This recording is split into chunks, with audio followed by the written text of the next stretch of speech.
Hello BookTube! Today I'm talking about one book that I have to read before I go off to college to become an English major.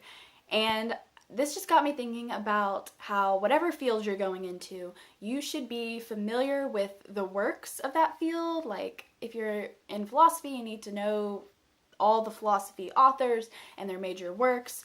If you're in psychology, you should know all the people who read about psychology, or whatever your field is. Maybe if it's even nursing, you should have an idea of who some of the famous nurses throughout history are.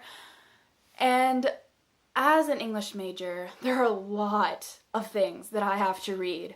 I feel like I should read Dante and Tolstoy and Shakespeare and Lewis and Tolkien and just so many others. But I have read Jane Austen.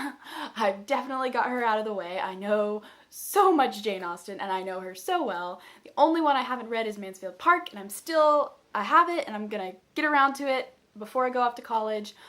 But the counterpart that's often discussed with Jane Austen is the Bronte sisters. And these are three girls who wrote back in Jane Austen's day-ish. And Emily Bronte, Charlotte Bronte, and I believe the third one was Anne Bronte? I could be wrong. Jane Eyre by Charlotte Bronte, though, is the main one that I need to read before I go off to college, because people make so many Jane Eyre jokes and references in the English community, and the only Bronte sisters I've read was Wuthering Heights by Emily Bronte, and I did enjoy it, and I think that I would enjoy her sister just as much.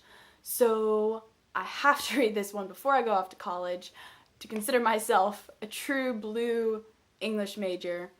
And I know there are a bunch of other greats that I have to read, but this is just one that stood out to me, and I own it. Well, my mom owns it, so I need to be able to read it and be able to discuss it intelligently. Right now, all I really know about it is that it's about a governess, and there's someone in the attic, and I'm pretty sure she marries someone who turns out to be a hard, cruel man. But that's just stuff I picked up from the internet and reading blogs that have mentioned Jane Eyre. But there's just so much built around the story, and there's so many spin-offs that I feel like I need to know this story before I go off to college. So let me know in the comments below what books you feel like you need to read for your next step in your education or in your career, and maybe it's a nonfiction book that just teaches you about time management or the power of habit or about introverts, and you just feel like, oh, that's a book I really should read this year. So let me know in the comments below, and don't forget, the book was better.